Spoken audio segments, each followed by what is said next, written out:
ദൈവത്തിൻ്റെ ദൂതൻ നിന്റെ പക്കലേക്ക് കടന്നു വരുന്ന, നിന്നോട് സംസാരിക്കുന്ന, നിന്റെ സമയത്തെക്കുറിച്ച് ഓർമ്മപ്പെടുത്തുന്ന ഒരു പ്രധാനപ്പെട്ട സമയമാണ്. ദൈവമേ, എൻ്റെ ജീവിതത്തിൽ ഇന്നല്ലെങ്കിൽ നാളെ ഞാൻ വിളിക്കപ്പെട്ട വ്യക്തിയാണല്ലോ. എൻ്റെ ജീവിതത്തിൽ ഇന്നല്ലെങ്കിൽ നാളെ മരണമെന്നൊരു യാഥാർത്ഥ്യമുണ്ടല്ലോ. കർത്താവേ, അങ്ങയുടെ മുമ്പിൽ എൻ്റെ ജീവിതം സമർപ്പിച്ച് പ്രാർത്ഥിക്കുന്നു. മങ്ങിയൊരന്തി വെളിച്ചത്തിൽ ചെന്തി പോലൊരു മാലാഖ ഇതാ നിന്റെ മുമ്പിലേക്ക്. രണ്ട് കരങ്ങളും ഹൃദയത്തോട് ചേർത്ത് വെച്ച് പ്രാർത്ഥിക്കുമ്പോൾ മനസ്സിൽ ആ സുന്ദരമായ ദൃശ്യമൊന്ന് കാണണം.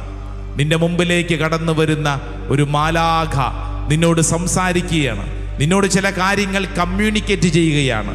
ഓ ദൈവമേ, എൻ്റെ ജീവിതത്തിൽ ഞാൻ കടന്നു പോകേണ്ട ചില മേഖലകൾ എനിക്ക് വെളിപ്പെടുത്തി തരും ദൈവമേ, നന്ദി പറഞ്ഞു പ്രാർത്ഥിക്കുന്നു. രണ്ട് കരങ്ങളും നെഞ്ചോട് ചേർത്ത് നമുക്കറിയാവുന്നൊരു ഗാനത്തിൻ്റെ വരികൾ നിങ്ങൾ പാടേണ്ടതില്ല, മറിച്ച് ഈ ഗാനത്തിൻ്റെ വരികൾ ഒന്ന് കേൾക്കുക. ദൈവം നിന്റെ പക്കലേക്ക് കടന്നു വന്ന് നിന്നോട് ചില കാര്യങ്ങൾ ഇതാ ഒരു ദൈവദൂതനിലൂടെ സംസാരിക്കുകയാണ്. ആ വരികളൊന്ന് കേട്ടു നോക്കിക്കേ. മങ്ങിയൊരമ്പി വെളിച്ചത്തിൽ ചെന്തി പോലൊരു മാലാഖ വിണ്ണിൽ നിന്നെൻ മരണത്തിൻ സന്ദേശവുമായി വന്നരികിൽ. നിന്റെ ജീവിതത്തിൽ ഇന്നല്ലെങ്കിൽ നാളെ കാത്തിരിക്കുന്ന മരണമെന്ന് പറയുന്ന യാഥാർത്ഥ്യം ഇതാ നിന്റെ പക്കലേക്ക് ദൈവത്തിൻ്റെ ദൂതൻ കടന്നു വരികയാണ്. മരണത്തിൻ്റെ വാർത്തയുമായിട്ട് കടന്നു വരുന്നു. നീ അത് തിരിച്ചറിയണം. ആ പാട്ടിൻ്റെ വരികൾ ഒന്നും കൂടെ ഒന്ന് കേട്ടു നോക്കിക്കേ. മങ്ങിയൊരമ്പി വെളിച്ചത്തിൽ ചെന്തി പോലൊരു മാലാഖ വിണ്ണിൽ നിന്നെൻ മരണത്തിൽ സന്ദേശവുമായി വന്നരികിൽ. മരണത്തിൻ്റെ വാർത്ത കേട്ട് കഴിയുമ്പോൾ നിന്റെ ഉള്ളിൽ സങ്കടമായി, ഭാരമായി. ദൈവമേ, ഞാൻ ഒരുങ്ങിയിട്ടില്ലല്ലോ, എനിക്ക് ഒരുങ്ങാൻ സമയം വേണം. ദൈവദൂതനോട് നീ യാചിക്കുകയാണ്, ദൈവമേ ഞാൻ ഒരുങ്ങിയിട്ടില്ലത്രേ.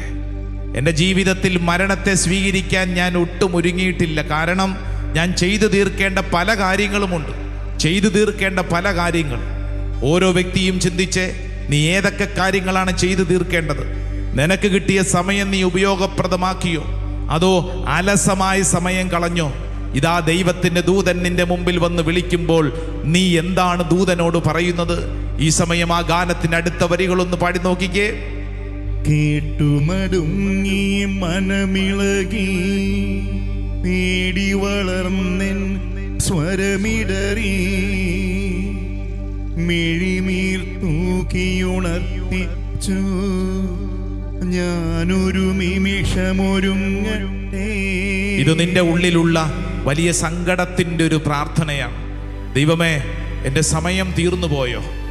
എനിക്കിനി കുറേ കാര്യങ്ങൾ ചെയ്യാനുണ്ടെന്ന്. എൻ്റെ വീടിനെക്കുറിച്ച്, എൻ്റെ മക്കളെക്കുറിച്ച്, എൻ്റെ ജീവിത പങ്കാളിയെക്കുറിച്ച് എനിക്ക് ഒത്തിരി സ്വപ്നങ്ങളും പ്രതീക്ഷകളുമുണ്ട്. ഞാൻ അലസമായിട്ട് ജീവിച്ചു പോയി. എനിക്ക് സമയം വേണം. എനിക്ക് ചില കാര്യങ്ങൾ ഞാൻ ക്രമീകരിക്കാനുണ്ട്. എനിക്ക് ജീവിതത്തിൽ ചില വിശുദ്ധീകരണം എനിക്കും ആവശ്യമാണ്. ദൈവദൂതൻ്റെ മുമ്പിൽ നിന്റെ ഒരു കണ്ണുനീര് നിറഞ്ഞ പ്രാർത്ഥനയാണ്. ആ വരികൾ ഒരിക്കൽ കൂടെ ഒന്ന് പാടിക്കേട്ട് നോക്കിക്കേ. കേട്ടുമടുങ്ങി മനമിളകി പേടി വളർന്നെൻ സ്വരമിടറി മിഴിനീർ തൂകി മിഴിനീർ തൂകിയുണർത്തിച്ചു ഞാനൊരു നിമിഷമൊരുങ്ങട്ടെ. എന്നാൽ ഇവിടെയാണ് നമ്മൾ തിരിച്ചറിയേണ്ടത്. എൻ്റെ പ്രിയപ്പെട്ട ദൈവജനമേ, ഈ സമയം നീ വിശ്വസിക്കണം. നിനക്ക് വേണ്ടി മറ്റൊരു സമയം കാത്തുവെക്കപ്പെട്ടിട്ടില്ല. ഈ ഭൂമിയിൽ നിനക്ക് അനുവദിക്കപ്പെട്ട സമയം, നിനക്കൊരു സമയം തന്നിട്ടുണ്ട്. ഈ സമയത്തെ പ്രയോജനപ്പെടുത്തണം. അതിനുള്ളൊരു തീരുമാനമാണ്. രണ്ട് കരങ്ങളും അൾത്താരയിലേക്ക് നീട്ടിപ്പിടിച്ച് കണ്ണടച്ച് പ്രാർത്ഥിച്ച്.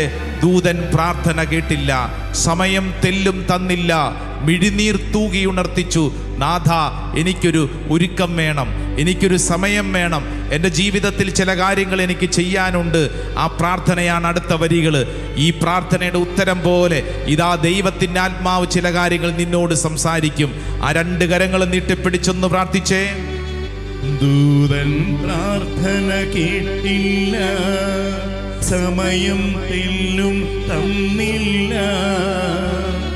മൃതിയുടെ പിടിയിലമർന്നു ഞാൻ, നാഥാമീ താനവലംബം. ദൂതൻ പ്രാർത്ഥന കേട്ടില്ല. ചേർന്നൊന്ന് പാടിക്കേ. ദൂതൻ പ്രാർത്ഥന കേട്ടില്ല, സമയം തെല്ലും തന്നില്ല. മൃതിയുടെ പിടിയിലമർന്നു ഞാൻ, നാഥാമീ താനവലംബം. രണ്ട് കരങ്ങൾ സ്വർഗത്തിലേക്ക് ഉയർത്തിപ്പിടിച്ച് ഈ ഭൂമിയിൽ നിനക്ക് വേണ്ടി ദൈവം തന്ന സമയം നീ എങ്ങനെയാണ് ഈ സമയത്തെ പ്രയോജനപ്പെടുത്തുന്നത്? അലസമായി നിന്റെ ജീവിതത്തിൽ നിനക്ക് കിട്ടിയ സമയം നീ കളയുന്നുണ്ടോ? ജീവിതത്തിൽ കിട്ടിയ സമയത്തെ പ്രയോജനപ്പെടുത്താൻ ദൈവത്തിൻ്റെ ആത്മാവ് നിന്നെ ക്ഷണിക്കുകയാണ്. രണ്ട് കരങ്ങൾ സ്വർഗത്തിലേക്ക് ഉയർത്തിപ്പിടിച്ച്, ദൈവമേ, എൻ്റെ ജീവിതത്തിൽ ഞാൻ പാഴാക്കി കളഞ്ഞ സമയങ്ങൾ, എൻ്റെ ജീവിതത്തിൽ അലസമായി ജീവിച്ച ജീവിത വഴികൾ, എൻ്റെ ജീവിതത്തിൽ ഇന്നോളമുള്ള അനുഭവങ്ങൾ, ദൈവമേ, ഇത് ഞാൻ ഓർത്ത് ഇതാ അൾത്താരയിൽ സമർപ്പിക്കുന്നു. കൈകൾ ഉയർത്തിപ്പിടിച്ച് ദൈവജനം ഒരുമിച്ചൊന്ന് സ്തുതിച്ചൊന്ന് പ്രാർത്ഥിക്കട്ടെ. ദൈവമേ, ഇനിയുള്ള ജീവിതത്തിൽ എനിക്ക് സമയം നന്നായിട്ട് ഉപയോഗിക്കാൻ ശക്തിയും ബലവും വേണം. എനിക്ക് സമയം നന്നായിട്ട് ഉപയോഗിക്കാൻ പരിശുദ്ധാത്മാവെ എനിക്ക് കൃപ വേണം. എനിക്ക് സമയം നന്നായിട്ട് ഉപയോഗിക്കാൻ പരിശുദ്ധാത്മാവെ എന്നെ ബലപ്പെടുത്തണം. കരങ്ങൾ ഉയർത്തിപ്പിടിച്ച് ദാഹത്തോടെ ഒന്ന് സ്തുതിച്ചൊന്ന് പ്രാർത്ഥിച്ച്, ഹല്ലേലൂയ, ഹല്ലേലൂയ, ഹല്ലേലൂയ. യേശുവേ, ആരാധന, ആരാധന, ആരാധന, ആരാധന. Hallelujah, hallelujah, hallelujah, hallelujah. Praise the Lord. Hallelujah, hallelujah.